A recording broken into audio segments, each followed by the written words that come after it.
6 వచనాలు ఏం చెప్పాయంటే, కన్నీళ్లు విడుచుచు విత్తువారు సంతోషకరముతో పంట కోసెదరు.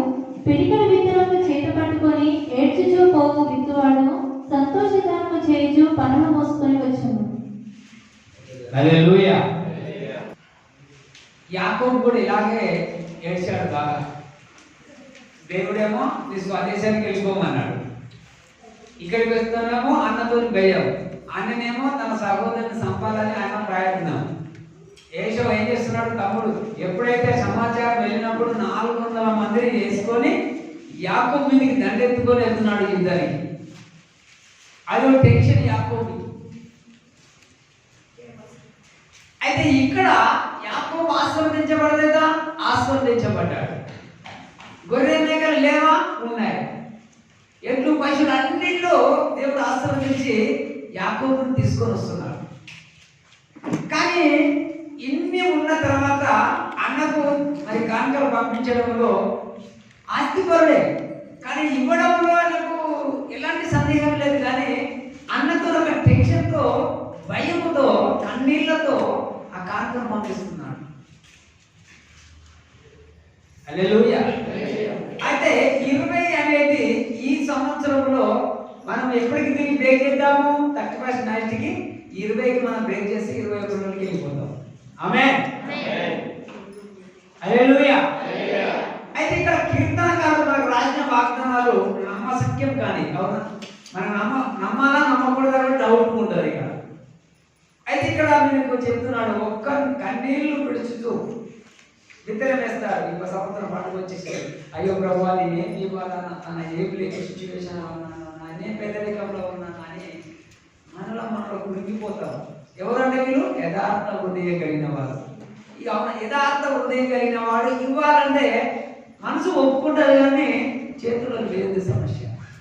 ఇక్కడ ఈ మనిషి ఏమవుతాడంట? కన్నీళ్లు కాచుకుంటాడు. కన్నీళ్లు కాస్తూ దేవునికి కొంచెమైనా ఇస్తే అదేమవుతున్నారో చూడండి. కన్నీళ్లు విడుచుచు విత్తువారు సంతోషకాలంతో ఆ పంట కోసుకుంటారు. ఆమేన్. అయితే ఈ 2020లో ఏ విత్తనంలో వేస్తున్నావో 2021లో సంతోషంతో పంట కోసుకుంటావు. దేవుని మహిమపడదామా? 20కి మనకు అచ్చిపడి వచ్చిందా? అచ్చిపడి రాలేదా? అవునా? అచ్చిపడి వచ్చి అవునా? కర్రలో సాగుపడి బతికాం, అవునాగా? ఎన్ని లక్షల మంది చచ్చిపోయారు పాపం. కానీ మనం బ్రతికామంటే ఆయన కృప.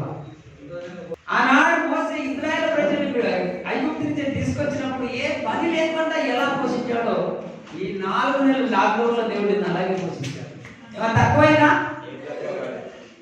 ఇంకా 3 పూటలు ఎక్కువ తిన్నాం. హల్లెలూయా. 21కి నేను చెప్తున్నాను, అదే మీరు బ్లెస్ అవ్వాలంటే ప్రతి ఆదివారం గుడిలో ఉండాలి. ఏ కొదవైనా ఏమంటే దేవుడు నువ్వు అడిగినప్పుడు నువ్వు పిలువగా నీ మొర వింటాడంట. విశ్రాంతిని జ్ఞాపకం చేసుకో. ఈ ఆదివారం ఇవ్వాల, మళ్ళీ ఆదివారం ఎప్పుడు వస్తుందా అని దానికి వస్తుంది ఎదురు చూడాలి. ఎవరు ఎదురు చూస్తారు? యథార్థ హృదయం కలిగిన వాడు ఎప్పుడు ఇంకొక కొత్త వాక్యం వినాలి, ఇంకొక మార్గాన్ని నేను నడవాలి అనేటువంటి ప్రయత్నంలో ఉంటాడు. అవునా? విత్తనం వేయడం నీ వంతు అయితే కోసుకోవడం మరింకో నీ వంతు. ఏమే? ఎందుకంటే ప్రభువులకు ప్రభువు, రాజులకు రారాజు, పరలోకాన్ని విడిచి నిన్ను మెచ్చుకొని నిన్ను, అవునా? చూడండి, ఒక అమ్మాయిని పెళ్లి చేసుకోవాలంటే అబ్బాయి ఎలా ఇష్టపడతాడు? ఆమె అందంగా, సౌందర్యంగా, మంచి జ్ఞానవంతురాలు ఉంటేనే ఈ అబ్బాయి ఇష్టపడతాడు. అవునా? ఎందుకు? చాలా మంది సినిమాలు ఎంత చూస్తారు తెలుసా? వాళ్ళు అన్నాడు ఉంటారు కాబట్టి ఇష్టపడిపోయి చూస్తారు. డబ్బులు పెట్టి, డబ్బులు ఎవరు పోతాయి? మనీ. అది చూస్తే నీకేమైనా వస్తుందా? నువ్వు నేర్చుకునేది చెడు ఆలోచన. కారణం నిన్ను నీవే పరీక్షించుకోక మన ప్రతి ఆదివారం చేస్తున్న ఈ సినిమానే బ్రహ్మాండమైన. హల్లెలూయా. అవునా? ఇది పరలోక దేవుని సంబంధమైన దైవిక వాక్యం విని దీన్ని ఫాలో అవ్వడం ఇదే సినిమాలో ఒక చరిత్ర. అయితే ఇక్కడ ప్రభు మనలో ఎందుకు అంటున్నాడు ఈ మాట? పరలోకాన్ని విడిచి భూలోకానికి ఎందుకు వస్తున్నాడంటే నిన్ను చాలా చాలా చాలా ఇష్టపడ్డాడు, చాలా చాలా చాలా నిన్ను ప్రేమిస్తున్నాడు. అందుకే యేసు వారు చాలా చాలా మంచివారు. గొప్ప దేవుడు ఏం చేస్తాడు తెలుసా? నేను గొప్పగా చేయాలని చూస్తాడు. మంత్రం ఇవ్వడం చేసినందుకు నీకు వచ్చిన కారణం ఏంటి? మాంత్రికుడు దేని వాడతాడు? సైతాన్ని వాడి ఆ మంత్రం చేసి నీకు పంపిస్తాడు. నీవు పూజించే వాళ్ళు గొప్పవారైతే అవి నేను తాకకూడదు. ఇప్పుడు నేను పూజించే నా దేవుడు గొప్పవాడు కాబట్టి నాకు ఏ చింత లేదు. నమ్ముంటే నీ వలన అయితేనే అన్నాడు ఆయన. నేను నమ్ముతా, అది నాకు సాధ్యపడతాడు. నువ్వు నమ్ము. మార్తతో ఏమన్నాడు దేవుడు? దేవుని నమ్ముతా ఆయన మహిమను చూస్తూ అని నీకు తెలియదా? ఇంత గొప్ప దేవుని దగ్గర నుండి ఆర్థిక సమస్యలు ఎందుకు ఉంటున్నారంటే ఎవరి సండే ఆయన సన్నిధిలో కనపడక. అవునా? ఆయన చర్చికి ఆయన మందిరానికి ఆయన ఏమైనా సంఘానికి శిరసాయి ఉన్నాడు. ఎందుకు శిరసాయి ఉన్నాడు తెలుసా? మీరు అందరూ వస్తే మిమ్మల్ని దీవించడానికి సిద్ధంగా ఉన్నారు బాబు, మీరే ఆలస్యం అంటున్నాడు ఆయన. కానీ మనమేదో నాకు ఈ పని ఉంది, ఈ పని ఉంది, అటు ఇక్కడ ఉరుకు నేను ఉరుకులాడేది ఉద్దేశాడు. దానివల్ల నీకు ప్రయోజనకరం లేదు. ఓకే, పిడికడ విత్తనాలు చేత పట్టుకుని ఏడ్చుకుంటూ పోతున్నాడు ఒక వ్యక్తి. పోయి ఏం చేస్తాడు? ఇక్కడ విత్తువాడు సంతోషగానంతో పన్నాలు మోసుకొని వస్తాడు. నాకు 1000 రూపాయలు ఉన్నాయి, దేవునికి ఏం చేయాలా, ఇక్కడ ఏం చేయాలా, ఏం చేయాలని వస్తూ ఉంటాడు. చూశారు ఆ వ్యక్తి ఎలా వస్తాడంట? మళ్ళీ పన్నాలు మోసుకొని సంతోషంతో వస్తాడంట. 2020లో నువ్వు ఏ విధంగా వస్తున్నావో తెలియదు, కానీ 2021 మాత్రము వచ్చే ప్రతి వాడు ఆశీర్వదించబడి బలముతో సంతోషంతో సమృద్ధితో వస్తాడు.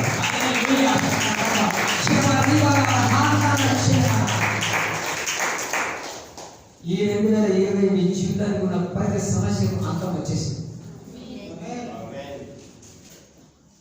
ఇంత సామర్థ్యం పెట్టుకొని మనము ఈరోజు అసలు నాకు అర్థం కాదు. ఒక్కోసారి ప్రజలతో ఏం చేయాలి అనండి.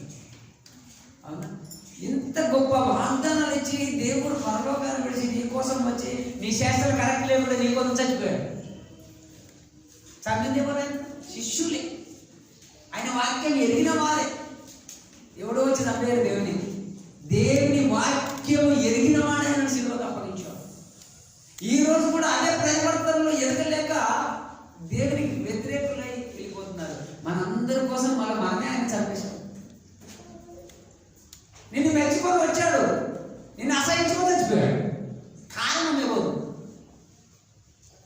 బాగా నిలబడ్డాడు. ఆలోచించుకోండి, నా జీవితం ఇలా ఎందుకు ఉంది?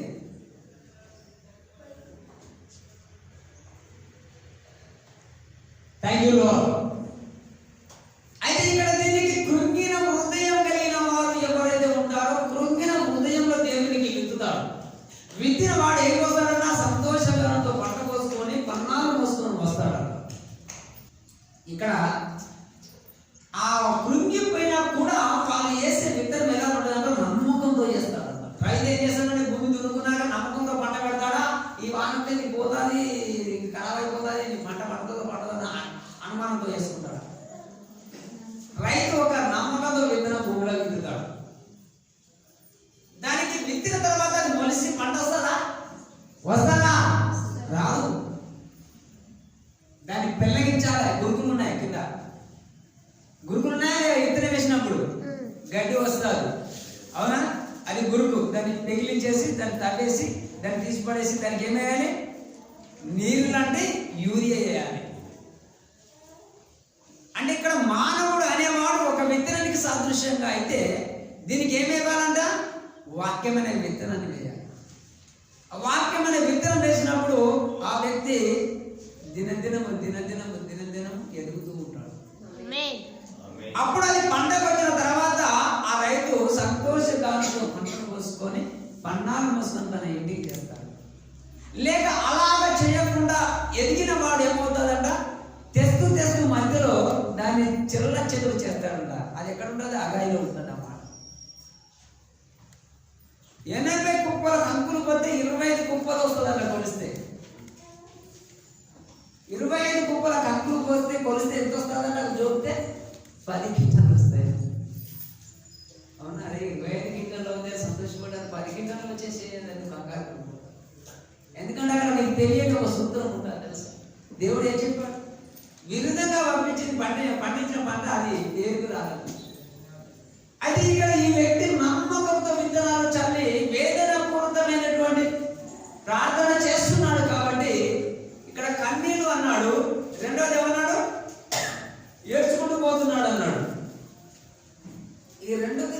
సాదృశ్యం.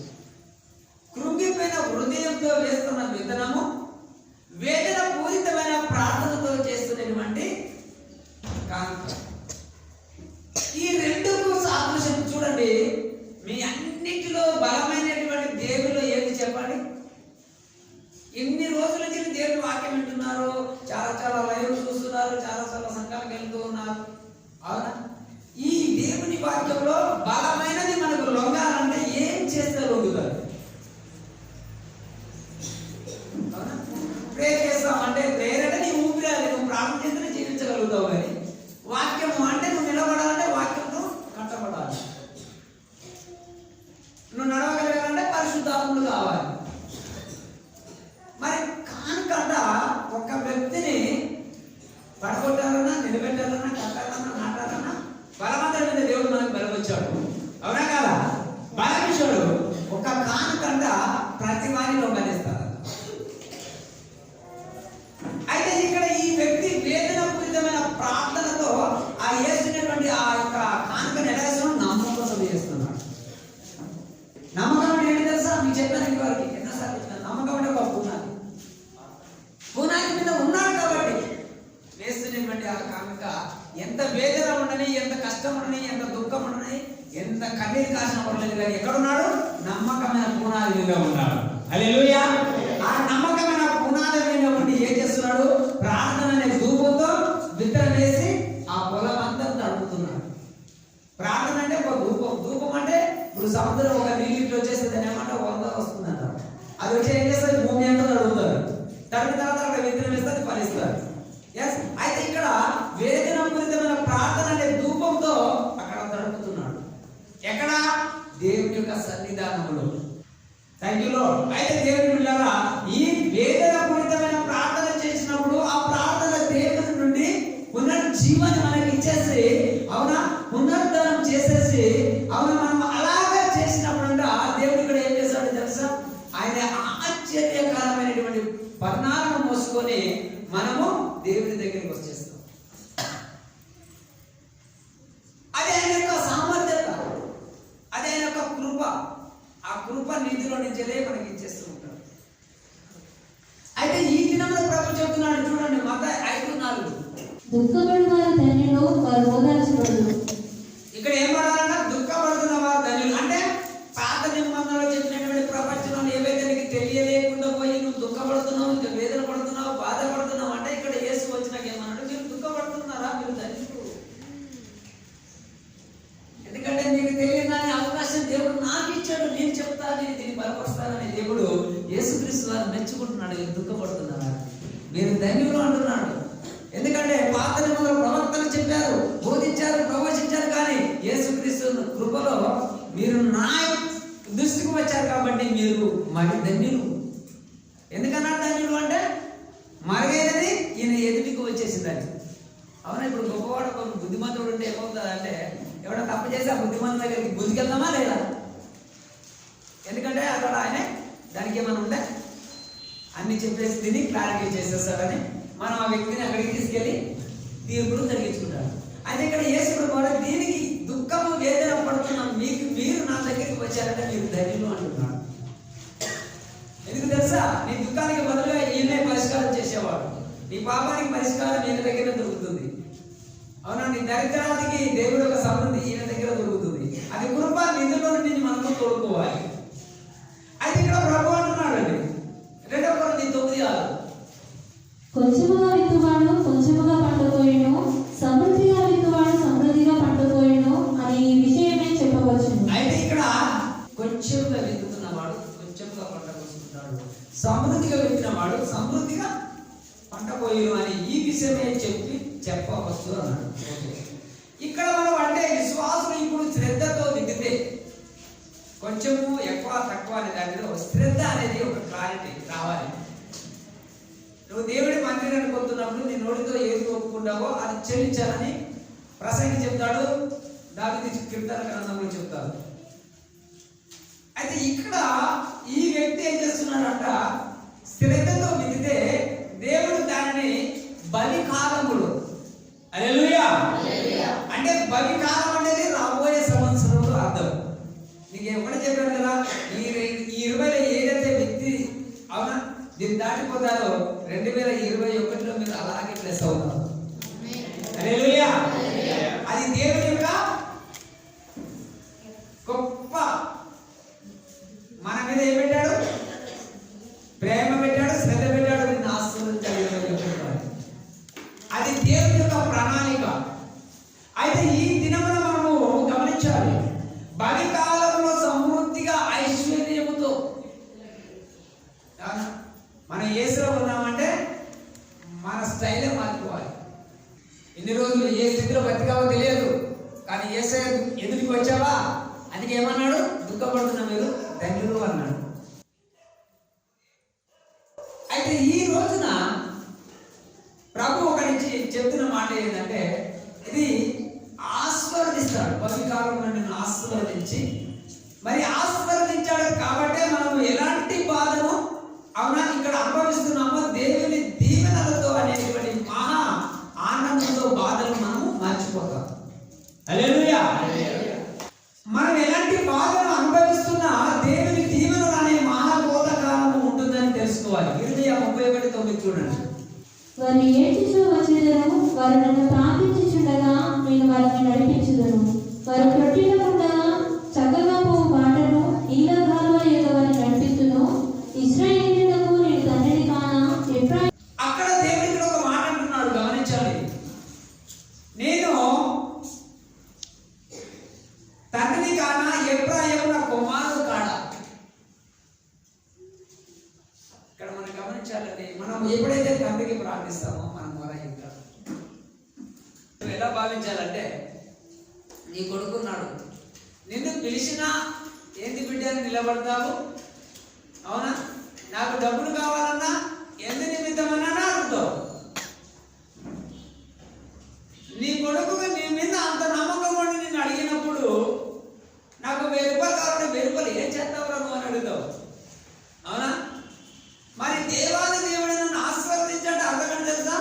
కొన్ని వేల కోట్లతో, కొన్ని లక్షలతో అలాగే ఆశీర్వదించి దేవుడు నిన్ను అడుగుతాడు కొన్ని ప్రశ్నలు, సమాధానం ఇవ్వాలి.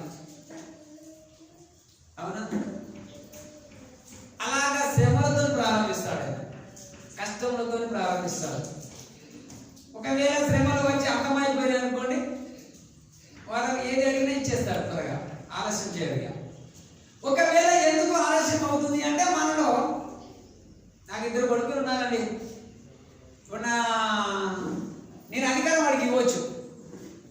ఎందుకు ఇవ్వాలి అంటే, వాడు పెద్దోడు అవుతున్నాడు, నా ఎంత అయిందో లేదా, నా ఎంత అయింది కానీ నాకు జ్ఞానం లేదు. జ్ఞానం వచ్చే వారికి వానికి అధికారం నేను ఇవ్వను. అంటే దేవాది దేవుడు కూడా నిన్ను ఆశీర్వదించి నీ చేతికి డబ్బులు ఇవ్వాలంటే నువ్వు జ్ఞానం వచ్చే వారికి ఆ డబ్బులు నీ చేతికి రావు. ఒకవేళ ఇచ్చాననుకోండి, లూకా గ్రంథంలో 2 కుమారులు తండ్రి దగ్గరికి ఆస్తిని పంచుకొని పోతారు. చిన్నోడు కొండపై ఏం చేశాడు? వ్యర్థంగా డబ్బులు ఖర్చు చేశాడు. అయిపోయినాక మనం ఏడ్చుకుంటూ ఎక్కడికి వచ్చాడు? తన తండ్రి యుద్ధకు వచ్చాడు. అంటే జ్ఞానం లేని మన పిల్లలకు కూడా ఆస్తిని ఎలాగ వాళ్ళకి అధికారం ఇస్తామో అదంతా ఉత్తగా వెళ్ళిపోతుంది. దేవాది దేవుడు కూడా నీకు ఇచ్చింది వ్యర్థం చేసుకుంటావా అని ఆయన కొంచెం రోజులు ఆపుతాడు. ఆగినంత మాత్రాన దేవుడు నాకు ఇవ్వడు, నీ దరిద్రంగా ఉన్నని ఫీల్ అవుతావా? కురికిపోతావా? వెనకడిగేస్తావా? అసంభవం. వేయకూడదు, నిలబడి ఉండాలా. అందుకనే మనకు జ్ఞానం వచ్చే వాళ్ళకి దేవుడు ఆశీర్వాదాన్ని మనకు ఇవ్వడు. ఇది ఒకటి చాలా గుర్తుపెట్టుకోవాలి. ఒకవేళ ఇచ్చిన నువ్వు పోగొట్టుకున్నావు అంటే మళ్ళీ వచ్చి మన ఆయన దగ్గర పశ్చాత్తాపడి నీ ఇష్టం ఉన్నప్పుడు ఆ కుమారుడు ఏమన్నాడు? ఇది నా ఇష్టం కాదు తండ్రి, నీ పనివాళ్ళలో నేను ఒక పనివాడుగా ఉంటానని చెప్పాడు. వారసుడు తండ్రితో సమానుడు, ఉన్నదాన్ని పంచుకునేవాడు ఏమయ్యాడు? వారి భాగం తీసుకుని వెళ్ళిపోయాడు. కాబట్టి ఇంకా భాగానికి నేను అరగూడదు కాదు, కానీ నీ పనివాణిని నేను ఒక పనివాణిగా నన్ను పెట్టుకోమని కోరుకున్నాను. అందుకనే దేవుడి పిల్లారా, దేవుడు ఇచ్చిన ఆస్తిని కాపాడకపోతే ఎందుకు ఇస్తాడు ఆస్తి? నీకు చెప్పాను కదా ఇదివరకు కూడా, ఆయన ఆదివారానికి ఏ కానుకనివ్వాలా అదే ఆశీర్వాదంకి తీసుకురావాలి. నీవు అప్పుడు ఏది కట్టుకోవాలి అదే ఆశీర్వాదంలో అప్పుడు కట్టాలి. నీ పిల్లలకు బాగా లేకుండా హాస్పిటల్ తీసుకోవాలి అదే ఆశీర్వాదంకే తీసుకెళ్ళాలి. నీకు ఇచ్చిన ఆశీర్వాదాన్ని ఎన్ని రీతిలో నువ్వు ఆడకపోతే, పండుగ వచ్చింది వస్త్రాలు కొనాలి, అవునా? అలా వాడుతూ ఉండాలి. కానీ నేను ఇవ్వాల్సి పోతాను, కుటుంబ తాగుతాను, కోటలు తాగుతాను, పేకాట ఆడతాను, డబ్బు ఉంది అని ఇలా ఖర్చు చేసామనుకోండి సమస్తం కోల్పోతాం. దేవుడు ఇచ్చింది మంచిది, ఆశీర్వాదాన్ని మంచితనానికి వాడు. రోజు వాటి మీ జీవితాన్ని మార్చేస్తుంది చూడండి. కృప నిధి కలిగిన వాడు, కృప సమృద్ధి కలిగిన వాడు, కృప సింహాసనం తండ్రి వారసులను కూర్చున్నవాడు మనకు తోడై ఉన్నాడు. దేనికి భయపడవలసిన అవసరం లేదు, దిగులు పడవలసిన చింత లేదు. ఎందుకంటే రాజులకు రారాజు ఇప్పుడు మన దగ్గరికి రాబోతున్నాడు. అంటే అర్థం ఏంటి? మనల్ని మెచ్చుకున్నాడు, మనం అంటే ఇష్టపడ్డాడు, అక్కడ విడిచిపెట్టి ఇక్కడ పోతున్నాడు. ఒక వ్యక్తి ఎక్కడ బొమ్మాయిలో దుబాయ్లో ఎక్కడ ఉంటే నువ్వేం చేస్తావు? అతను చూడాలనుకున్నప్పుడు ఎంత ఖర్చు వెళ్ళి చూసేస్తావు. హల్లెలూయా. అయితే ప్రియ దేవుని బిడ్డలారా, ఈ దినమున ఇర్మియా ప్రవచిస్తున్నాడు ఈ మాట. నేను ఖచ్చితంగా ఏం చెప్తున్నా తెలుసా? ఇది ప్రవచన వాగ్దానం. అవునా? ఆయన మాట ఇచ్చాడంటే అది నెరవేరే వరకు ఆయన మొదటివాడు కాదు, నేను విడిచిపెట్టాడు కాదు. ఒకవేళ నువ్వు పడిపోయినా తిరిగి లేపడతాడంట. ఎందుకంటే నీతిమంతుడు 7 సార్లు పడిపోయినా తిరిగి లేస్తాడని చెప్పాడు. అయితే ఇక్కడ ప్రభు అంటున్నాడు, గమనించండి, నమ్మకంగా నీ కోత కాలం ఉంటుందని తెలుసుకొని మానవుడు ఏం చేయాలంటే ఇక్కడ నమ్మకంగా ఉండడం నేర్చుకోవాలి. నమ్మకం అనేది నీతిగా జీవిస్తూ దేవునికి విజ్ఞాపనలు చేయాలి. నమ్మకంగా ఉన్నాడు, నీతిగా జీవించాలి, దేవునికి కృతజ్ఞత ప్రార్థన చేయాలి. అయితే ఇక్కడ ఏం జరుగుతుంది చూద్దాం. కీర్తన 125 వాక్యంలో ఏం చెప్పాడు మనకి? కన్నీళ్లు విడిచి విత్తువారు సంతోషకాలతో పంట కోసెదరు. కన్నీళ్లు అంటే ఈ వ్యక్తి ఎక్కడ ఉన్నాడని? కన్నీళ్లు విడుచుకుంటా విత్తుతున్నవాడు ఎక్కడంటే శరలో ఉన్నాడు. మరి ఇక్కడ దేవుడు చెప్తున్నాడు, ఆ శర నుండి విడిపించాలన్న ప్రార్థన చేయాలి. శర నుంచి విడుదలైన వారు శుభవార్తను మోసుకుంటూ, ఇక్కడ ఏమన్నాడు? పన్నాలు మోసుకుంటూ వస్తారన్నా లేదా?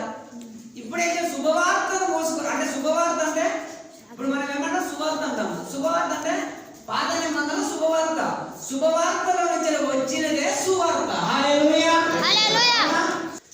అయితే ప్రియ దేవుని బిడ్డలారా, ఈ శుభవార్తను అనేది మోసుకొని వస్తారు అంటే ఈ పన్నాలు అనే దానికి, ఆ శుభవార్త అనే దానికి ఒక సాక్ష్యంతో బయటికి వస్తారని అర్థం. హల్లెలూయా. అయితే ఇక్కడ ప్రభు మనకు ఒక మాట ఇచ్చాడండి. విడుదలైన వారి శుభవార్తను ప్రకటిస్తూ శ్రమ పడతారట. ఈ సేవ చేసిన ప్రతి వారికి ఏమొస్తాయి? శ్రమ వస్తాయి. నీతిమంతునికి కలుగు శ్రమలు అనేకములు. ఆయన దేవుడు తోడుగా ఉండి వాళ్ళని నడిపిస్తాడు. అయితే ఇక్కడ ప్రభు ఒక మాట అంటాడండి, ఆ శ్రమ అనేది ప్రభు కోసము కష్టపడతారు కాబట్టి వీళ్ళు ఏం కోసుకుంటారు? పంట కోసుకుంటారు. అదే ఈ పంట కోస్తారు కాబట్టి దేవుని సేవకులు ఉండే గొప్ప పట్టుదల ఏంటంటే వాళ్ళ తీవ్రత, పట్టుదల, కన్నీళ్ళు కారపడము, కన్నీళ్ళు పెట్టుకోవడం. అవునా? సంతోషం వచ్చినప్పుడు ఆనందపడతావు, శ్రమ వచ్చినప్పుడు కన్నీళ్ళు కాస్తారు. కానీ నా దేవుడు ఇలా చేశాడు, ఈ మాటలు రావాలి. దేవుని ప్రతి వాడు దేవుడు పక్క పెట్టాలి. శ్రమ వచ్చినప్పుడు ఆయనను సైలెంట్ ఉంచాలి. ఇంకొక మాట చెప్తాను. మనము గనురాలనే స్త్రీ సూర్యగ్రాయ పట్టణంలో, అవునా? ఆమె కుమారుడు కావాలని ఎలిషాను అడగలేదు. అడిగిందా? అడిగినట్టు బైబిల్లో ఉందా? లేదు. మరి ఎలిషా కూడా ఆమెతో మాట్లాడు. గేజీ మధ్యవర్తి. ఆమె ఎంతగానో ప్రేమిస్తుంది. కారణం ఏంటి? కొంచెం రాజుతో రిక్వెస్ట్ చేయించాలా, లేక ఎవరితో ఈమెకు ఏమైనా పరిచయం చేయించాలా, ఎవరికైనా కలపాలా అని ఎలిషా గేజీ అని అడిగినప్పుడు, లేదు ప్రభు, ఆమెకు సంతానం లేదు, కానీ భర్త ముసలోడు అని చెప్తాడు. అవునా? ఆమెను చేసుకునే వ్యక్తి ముసలివాడు అని చెప్పినప్పుడు ఎలిషా అంటాడు, మర్నాటి ఏట నీ కౌగిట్లో కుమారుడు ఉంటాడని చెప్పింది ఎవరు? ఎలిషా. అది ఈ కుమారుడు ఇచ్చాడు, కానీ కొద్ది రోజులకు చనిపోతాడు. మరి ఈ స్త్రీ ఎవరి దగ్గరికి వెళ్ళాలి? మళ్ళీ ఎలిషా దగ్గరికి. చనిపోయిన కుమారుని గదిలో పెట్టి తలుపు వేసి, ఎవరి గది? ఆ ఎలిషా ప్రవక్త కోసం నియమించిన ఆ గదిలో ఈ కుమారుని పడుకోబెట్టి గొళ్ళెం పెట్టేసి పనివాడిని తీసుకొని గాడిద మీద ఎక్కి తక్కువ వెళ్ళిపోతుంది ఆయన దగ్గరికి. వెళుతున్నప్పుడు ఎలిషా గమనించాడు ఇవి రాగడను. గేజీ ఆ స్త్రీ వస్తుంది, అంత కుశలమని వెళ్ళి అడుగుమంటారు. గేజీ వెళ్ళి, అమ్మ అంత కుశలమని, అంత బాగున్నారంటే బాగుంది, సంతోషం. అక్కడ ఏమన్నది? బాధలు ఉన్నాయి కూడా, అక్కడ లేదు బాగలేనలే. హాఫీ అన్నారు. ఇక్కడికి వస్తున్నప్పుడు ఎలీషా పాదాల మీద పడి ఏడుతుంది. ఈ కుమారుడు చనిపోయిన సంగతి ఎలీషాకు తెలియదు. అయితే ఎలీషాకు ఆమె ఏడుస్తున్నప్పుడు అర్థమైంది కారణం ఏంటి, కుమారుడు పోయాడని. ఏడుపులోనే ఉంటుంది డిఫరెన్స్, అవునా? శరలో ఉన్నవాని వేడుపు వేరే, కష్టంలో ఉన్నవారి వేడుపు వేరే, వేదలో ఉన్నవాని ఏడుపు వేరే. అప్పుడు ఎలీషా ఆమె పాదాల మీద పడి స్త్రీ వెళుతున్నప్పుడు గేయాజీ ఆమెను లాగాలనుకున్నాడు. ఎలీషా ఏమంటున్నాడు అంటే, గేయాజీ ఈ మర్మము దేవుడు నాకు మరిగి చేసి ఉన్నాడు, ఆమెను ఏడవని అన్నాడు. అవునా? ఒక్కొక్కసారి మీకు దేవుడి చిత్తము అర్థం కాదు, కానప్పుడు మనము సైలెంట్గా ఉండడం బెస్ట్. అంటే ఇలాంటి దేవుడి యొక్క మర్మాలు మనకు మరుగై ఉన్నందున మనం దీన్ని కొనసాగించలేదు. ఎలీషాకే మరుగై ఉంది అంటే ఒక ప్రవక్తకి దేవుడు భయపరచకుండా కుమారుడు మరణించే కారణం ఏంటి చూడాలి. ఈ స్త్రీని పరీక్షిస్తున్నాడు. ఈమెను పరీక్షించడానికి శ్రమ వచ్చింది ఆమెకి, దైవజనుడికి కాదు, సేవకుని కాదు. కానీ ఇక్కడికి వెళ్ళి ఈమె ఏం తీసుకుని వెళ్ళింది, కన్నీళ్లు విడుచుకుంటూ వెళ్ళింది. హల్లెలూయా. అప్పుడు దైవ సేవకుడు వచ్చి ఆ కుమారునికి స్వస్థత జీవం ఇచ్చేశాడు. ఆమేన్. అవునా? జీవం ఇచ్చాడు.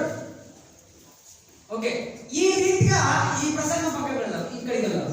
ఓకే, అయితే ఈ తీవ్రతలు, ఈ కన్నీళ్లు, ఏడుపు సేవకులు చూపిస్తాయి. అయితే ఇక్కడ ప్రభు అన్నాడు, పాపాత్ములు అడ్డంకులు. చూడండి, వాళ్ళు కనిపించేటువంటి సంగతి తీరు బట్టి ఇక్కడ మనుషుల హృదయ కాఠిన్యము పాపం నశించిపోతున్న వారిలోనే చూసి సేవకుడు కృంగిపోతాడు, కన్నీళ్లు కాస్తాడు, తీవ్రత పొందుతాడు.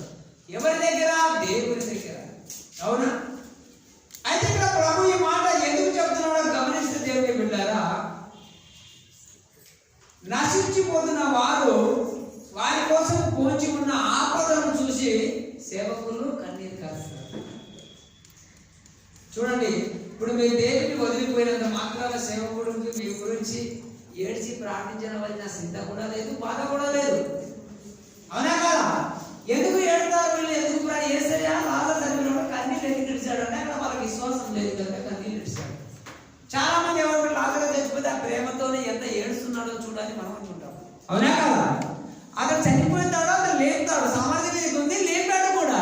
లేపవలసిన దేవుడు ఏడవలసిన అవసరం ఏముంది? అవునా కదా? అంటే అక్కడ విశ్వాసం లేదు కనుక, ఉన్న ప్రజలకు విశ్వాసం లేదని చనిపోయాడు, నమ్మట్లేదు వీళ్ళు. అందుకే ప్రభువా ఇక్కడ నేను ఉన్నాను, వీళ్ళు చుట్టుపట్ల ఉన్నటువంటి ప్రజలందరూ నమ్మనికి ఈ యొక్క లాజరు మీరు లేపివ్వండి అని అప్పుడు ఆ లేపి ఈయన చేతికి అప్పగించేసి, వాళ్ళందరూ ఏమైంది అక్కడ విశ్వాసం లేనటువంటి జనము విశ్వాసం పెరిగింది. హల్లెలూయా. చూచే క్రియ, ఆశ్చర్యక్రియ, ఆశ్చర్యపరుస్తుంది అందరికీ. ఆశ్చర్యక్రియలు చేయించి అక్కడ నామాన్ని చాటుకున్నాడు. ఈ రోజు అడిగిన ప్రతి వారికి స్వస్థత ఎదిగిస్తాడంటే ఆయన ఆశ్చర్యకరుడు కాబట్టి ఆశ్చర్యం నీకు అర్థం కాదు. అవునా? ఆశ్చర్యంగా నేను స్వస్థపరుస్తాడు. ఏమా కూర్చోవడం ఇబ్బంది అవుతుందా? పద్మకి ఫ్రీగా ఉన్నావా? ఆమెకు 6 నెలలు. అవునా? బ్లడ్ కాబట్టి కాళ్ళ నొప్పులు, కడుపు నొప్పి. సాక్ష్యం చేపిస్తారు, చెప్తారు. ఒకటే 5 నిమిషాలు ప్రార్థన చేసాము. రాత్రి 12 గంటలకు ఫోన్ చేసి నాకు నేర్చుకుంటాను. దేవుడు స్వస్థతని చేశాడు.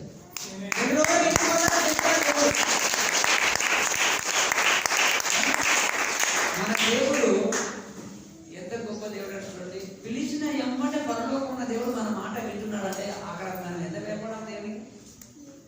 అవునా? సేవకుడు కూడా భయపడాలి. ఏంటంటే సామీలు వెళ్తున్నప్పుడు బెత్లెహేములో యేసయ్య పుణ్యమోహంతో భయపడి తెలుసా? ఆయన రాకడా చూసి దగ్గర కూడా రాలేదు, సమాచారం ఆయన చెప్పలేదు, మీరు వినలేదు. ఆ రాకడ చూసి భయపడ్డారంట. అయ్యా సమాధానం వస్తున్నావా అని అడుగుతున్నారు సేవకుని. అంటే దేవుడు ఎవరు మాట వింటాడు అంటే సేవకుని మాట వింటాడు. ఎన్ని లక్షల మంది ఇచ్చాడో గమనించుకోవాలి ఒకసారి. మరి అంత మందిలో మోసే లాంటి వ్యక్తులు కొంచెం మంది లేకపోయారా? మోసే ఒక్కనికే పిలిపించాడు ఆయన. తర్వాత నీ అన్న అహారోను నీ నోటిగా ప్రవక్తగా ఉంటాడని చెప్పాడు. ఎందుకంటే దేవుడి యొక్క చిత్తంలో మనం ఎలా అనేది కాదు, కానీ దేవునికి నమ్మకంగా ఉన్నామా లేదా. ఈ ప్రజలు నశించిపోవడము, వాళ్ళ వెనక రాబోతున్నటువంటి ఆపదలు అపచిత్తులు ఎలాగ వీళ్ళు నశించిపోతారనే దానిని చూస్తాడు ఎవరు? సేవకుడు. వీళ్ళు పోతున్నంత మాత్రాన సంతోషించలేడు, కానీ వెనక వీళ్ళకి ఏం జరగబోతుందన్న దాని మీద తీవ్రత పొందుకుంటాడు. హల్లెలూయా. ప్రవక్త శిష్యులో ఒక స్త్రీ వచ్చి, అయ్యా నా భర్త చనిపోయాడు, నా పిల్లలు అప్రవాటు తీసుకొని వెళ్ళిపోవాలనుకుంటున్నాడు, మరి నా పరిస్థితి ఏంటి అని ఆయన సేవకుని దగ్గరికి ఎలిసా దగ్గరికి పోతే, అమ్మ నీ ఇంట్లో ఏది ఉందో నాకు చెప్పమన్నాడు, కానీ నువ్వు ఏం చెప్తున్నావో చెప్పలే ఆయన. అంటే ఈ స్త్రీ ఏమో ఏమి లేదని పోయింది, ఆయన వెనుక ఏమి ఉంది ఆశీర్వాదం దేవుని మాట అని చూస్తున్నాడు ఎలిసా. హల్లెలూయా. మరి ఈ రోజు మీరు ఇక్కడికి వస్తున్నారు, నేను మిమ్మల్ని చూడట్లే, 2021 మీ ఆశీర్వాదాన్ని చూస్తున్నా ఈ రోజు నేను. హల్లెలూయా. 2021లో దేవుడు మీకు ఏం చేయబోతున్నాడో దాన్ని నేను గ్రహిస్తున్నాను. దేవుడు 2021 నాకు ఒక వాగ్దానం చేశాడు, మన ఆశీర్వాదం స్టార్ట్. హల్లెలూయా. వారికి పని కాదు, వారి తరం కూడా కాదు. మాట ఇచ్చిన దేవా దాన్ని స్థిరపరచు దేవా, ఆయనే యెహోవా. మాట ఇచ్చి దాన్ని స్థిరపరచాలని కనిపెట్టుకొని ఉన్నవాడు ఎవరు? ఆయన. మనం జ్ఞాపకం చేస్తుంది ఎవరు? సేవకుడు. 20లో మాట ఇచ్చాడు, 20 నాడు నీకు నేను చేసిన వాగ్దానం నెరవేరుస్తానని. 20లో దాన్ని మళ్ళీ టేబుల్ మీదకి తెచ్చాడు. 21లో దానికి ఉన్న సర్వ సంపత్తులు మన సొంతమే. అవునా? మాట ఇచ్చిన యెహోవా స్థిరపరచాలని చూస్తున్న దేవుడు. అవునా? మన పక్షాన ఉన్నాగా నీ ఆశీర్వాదం ఎవరు దొంగలిస్తారు? నీ ఆరోగ్యాన్ని ఎవరు దొంగలిస్తారు? నీ సమాధానం ఎవరు దొంగలిస్తాడు? నీకు ఇచ్చిన ఆశీర్వాదమే నీది. దాన్ని మోసపరిచే అపవాదైన ఋషివరం కనిపెట్టుకొని ఉన్నాడు. ఎప్పుడు కొత్తాడు దొంగ వాళ్ళతాడు, ఎప్పుడు ఎందుకు కొత్తాడు దొంగ వాళ్ళని నువ్వు ప్రార్థన చేయలేదు కదా.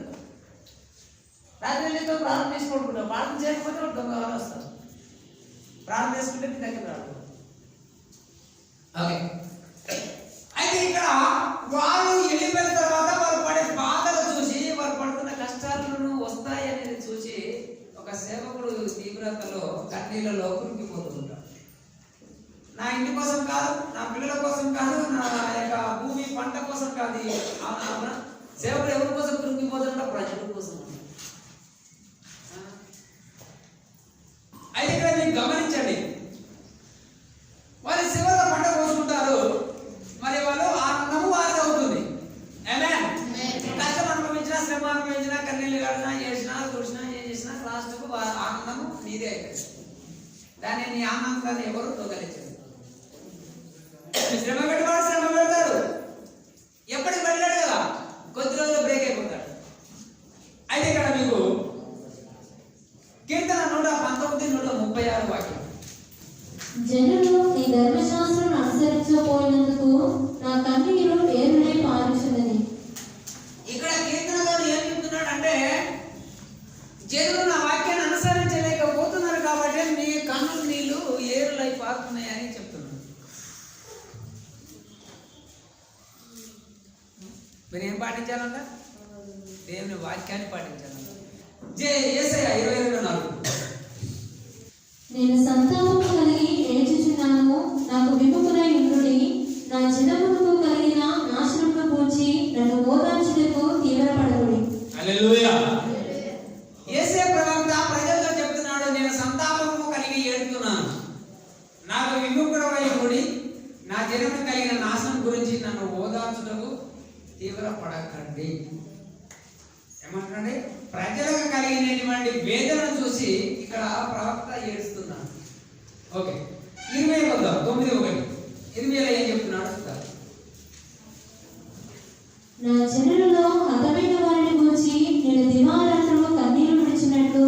అంతమైన వారిని గురించి దేవుని విడిచిపెట్టి ఇష్టం వచ్చింది బ్రతుకుతా అన్నాడు. ఏమైనా పోయాడు. ఆ అంతమైన పోయిన గురించి ఏం చేస్తున్నాడో అంగలారుస్తున్నాడు. చదువు. నా జనులలో